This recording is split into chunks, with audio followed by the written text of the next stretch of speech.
সেই ভয়ে কে তারা ছাত্ররা জয় করেছিল। সমস্ত জনগণ নেমে এসেছে দেশবাসীর কাছে থেকে একের পর এক আসতেছে যে নির্বাচনের মাধ্যমে ক্ষমতা হস্তান্তরের যে প্রক্রিয়া, সেগুলো সংস্কারগুলো দরকার। সেই সমস্ত সংস্কারগুলো আপনারা করার ব্যবস্থা এখন এই সরকারের সেই ব্যবস্থা করা হবে। জাতীয় শিক্ষা, চিকিৎসা, বাসস্থান, নিরাপত্তার নিশ্চয়তা দেওয়া হয়েছিল। মানুষের অপরাধ, মা তার কন্যাকে বলছিলেন যে পড়ার কিতাব নয়, এটা শুধু একটি যুগকে আলোয় আলোকিত করেছিলেন।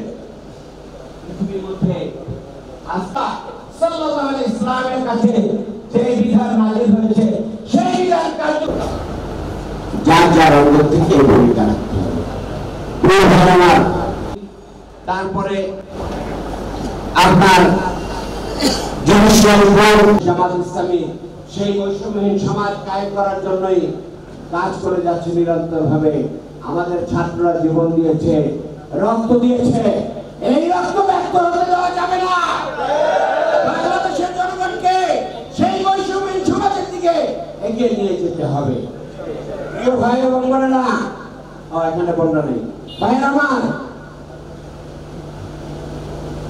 বাংলাদেশে এখন আলহামদুলিল্লাহ কেউ মানুষের অধিকার আটকে রাখার জন্য কোনো বাধা সৃষ্টি করতে পারবে না, ইনশাআল্লাহ।